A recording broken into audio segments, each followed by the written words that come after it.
pour illustrer les métiers de l'artisanat que la ferronnerie d'art. Regardez ce qui se passe derrière moi. Ce sont des CAP qui sont en train d'apprendre, des apprenants et non pas des élèves. C'est un petit peu le jargon qu'on emploie ici. On retrouve tout de suite le professeur Alexandre. Bonjour. Votre particularité, c'est que vous étiez à leur place il y a quelques années. Effectivement, il y a 20 ans de ça, j'étais apprenant comme eux. Et il y a 2 ans, j'ai rejoint mes formateurs pour à mon tour transmettre ma passion. Et voilà. Bon, vous qui êtes ancien apprenant, quels avantages cette formation vous a procuré? En tant qu'ancien apprenant, je pense qu'on a une proximité qui est davantage. Vous me disiez tout à l'heure, je comprends leurs problèmes. Tout à fait, je comprends leurs problèmes et leurs besoins aussi. Je suis plus à l'écoute. Plus à l'écoute, tout à fait. Et avant cela, vous avez aussi exercé avant d'être professeur. Quels sont les avantages de cette formation justement quand on rentre dans le milieu professionnel? Les avantages, c'est que j'ai eu mon parcours qui ont fait que ça fait 14 ans aussi que je suis en parallèle à mon compte en tant qu'artisan. Du coup, ça me permet d'être constamment dans la réalité et automatiquement plus proche avec mes jeunes. On a un lien du travail qui est direct. Bon, avant qu'on leur pose quelques questions, vous arrivez à nous faire une petite démonstration? Oui, tout à fait. Bon, quels sont les outils que vous utilisez déjà? Là, par exemple, les outils, il y a l'enclume, le marteau, c'est la base. Vous voyez, c'est vraiment, on commence par ça. Et le feu, bien entendu. Sans le feu, on ne peut pas... Une barre, les gars, vous avez quelque chose? Vous avez mis ça, mais elle n'est pas chaude encore. On attend un petit peu ou c'est bon? Bon, on va y aller. Allez. Eh ben, expliquez-nous justement en même temps ce que vous faites, vos gestes. C'est important de bien porter les EPI, comme vous pouvez voir. La protection que donc moi je n'ai pas, mais quand on est professionnel, on les a. Et là, vous voyez, il y a un jeune qui avait commencé à faire un noyau à l'ancienne. Du coup, je le continue. Vous voyez, c'est la... Ce qui me fascine le plus dans la ferronnerie d'art, c'est une histoire de géométrie finalement. On part sur des lignes droites. À la sortie, on part sur du carré pour à la sortie finir en noyau. Par exemple, là, je vous parle de noyau à l'ancienne. Voilà, pour l'instant, vous ne pouvez pas voir le résultat. Je reprends une volute qui a été commencée par un apprenant. Mais c'est ce qui m'a toujours fasciné d'ailleurs dès le début quand je suis rentré dans le premier atelier où j'ai commencé mon apprentissage, c'est de voir en fait tout ce qui est possible de faire avec le métal. On part simplement sur une barre brute et on crée quelque chose, on peut tout créer, tout ce qui est autour de nous. Vous pouvez vous apercevoir que finalement c'est juste une histoire de technique et c'est avec nos mains qu'on crée ça. Et c'est ça qui fait Voilà. Personne ne peut égaler notre savoir. Et justement, je suis là pour le transmettre parce que je trouve que c'est important aussi de savoir transmettre à notre futur, qui sont les jeunes autour de nous. Justement, des jeunes à qui on va les poser quelques questions. Merci beaucoup. On va maintenant se tourner vers les CAP, des jeunes dès 15 ans, mais aussi un petit peu plus âgés. C'est le cas notamment de Diego. Bonjour Diego, expliquez-nous quel a été votre parcours avant de vous intéresser à la ferronnerie d'art. J'ai été militaire pendant un temps, j'étais photographe dans l'armée de l'air. Et quand j'ai arrêté mon contrat, j'ai décidé de partir sur un CAP ferronnerie d'art.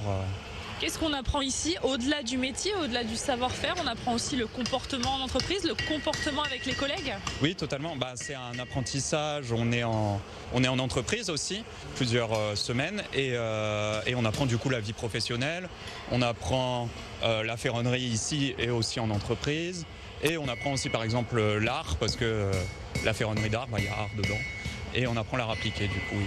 À 25 ans, vous avez 25 ans donc c'est pas un petit peu atypique comme parcours? Comme formation, il y a beaucoup de jeunes de votre âge ici? Ici, non, je suis le plus vieux de la formation.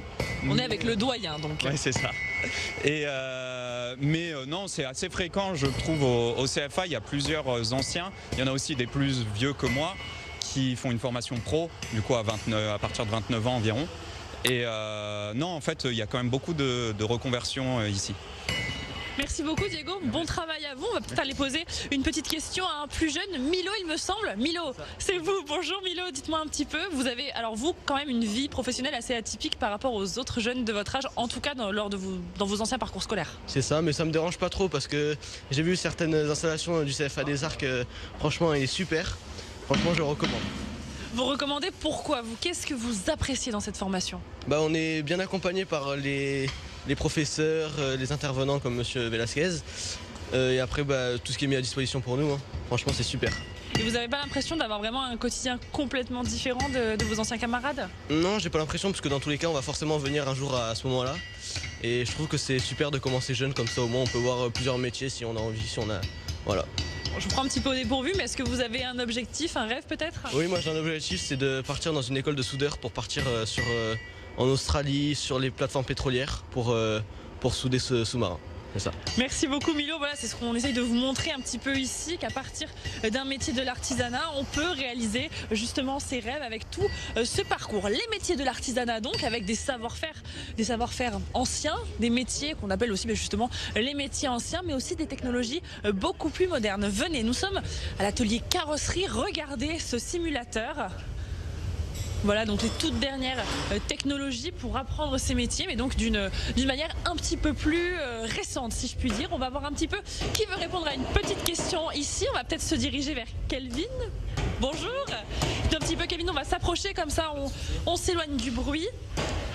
Qu'est-ce qu'on apprend ici? Vous m'avez dit tout à l'heure on est avec les meilleurs. C'est ça, exactement. Ici, on apprend la carrosserie, aussi la peinture, donc tout ce qui est redressage, que ce soit sur de l'acier, sur de l'alu, la réparation plastique. Donc, s'il y a un pare-choc qui est enfoncé, on peut le réparer. Et après, on les apprête, on les met en préparation, et après, on va en peinture pour les rendre comme neufs, comme en concession, comme d'origine. Justement, pour rentrer dans une concession, il y a vraiment différents moyens. Quel est l'avantage de cette formation-là pour votre branche? L'avantage, c'est que grâce à cette branche-là, on peut accéder à différentes... C'est l'école, c'est comme à l'école, on a la sonnerie, voilà, c'est les aléas. Donc expliquez-moi un petit peu les avantages pour votre branche. Les avantages, c'est que cette branche-là peut nous amener à différents métiers, comme cabinet d'expertise, ouvrir son garage, aller dans des entreprises comme chez Ford, Audi, Volkswagen et designer automobile. Et après, des métiers, j'en passe. Et franchement, après, sur le coup de tête, je sais pas trop. Une question un petit peu plus personnelle. Pourquoi vous êtes engagé dans cette voie? Moi, personnellement, parce que la carrosserie est toujours un métier qui m'a plu. J'ai toujours été passionné de voitures, d'automobile, de restauration. Et vu que je suis quelqu'un de très manuel et méticuleux, je me suis orienté vers la carrosserie. Voilà. Merci beaucoup, Kelvin. On va voir si quelqu'un d'autre veut répondre à une petite question ici. Est-ce qu'il y a du monde dans l'atelier? Je ne sais pas. On va attendre que quelqu'un vienne vers nous. Ah non, on peut y aller. Hop, là, on va se diriger tout au faux. Attention, Morgane Pellegrin, parce que oui, c'est ça la réalité de l'artisanat. Regardez un petit clin d'œil à nos confrères de BFM Marseille-Provence. Le logo de l'OM sur cette voiture. On va aller tout de suite un peu plus loin dans l'atelier avec ce jeune homme-là. Non, là-bas, si, ce jeune homme, hop là. C'est quasiment du direct, hein. Bonjour jeune homme, quel est votre prénom? Bonjour, Nicolas. Nicolas, qu'est-ce que vous faites en ce moment, Nicolas? Eh bien écoutez, je suis en train de mettre un mastic pour boucher tous les trous ou les défauts qu'il peut avoir sur le capot. Et là, du coup, je suis en train de les poncer. Vous êtes ici depuis combien de temps? Je suis ici depuis 2 ans et demi maintenant. Et avant, j'avais fait un CAP carrosserie et maintenant, je suis en TFP. TFP, ça veut dire? Titre à finalité professionnelle. Donc ici, on peut débuter sa formation, mais on peut aussi poursuivre l'apprentissage finalement. Oui, bien sûr. Se perfectionner. Et oui, effectivement, oui, on peut du coup commencer peut-être par un CAP et après ensuite augmenter, avoir un TFP et ensuite voilà, développer nos compétences. C'est quoi votre objectif professionnel? Eh bien, c'est, je pense, intégrer une structure?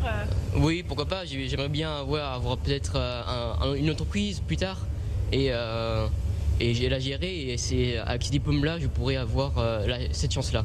Bon, en attendant, vous apprenez un petit peu les bases. Dites-moi, c'est quoi l'avantage vraiment de ce lieu, de cette formation? Est-ce que c'est les savoirs? Est-ce que c'est plutôt le comportement d'entreprise, même si vous aviez déjà une formation au préalable?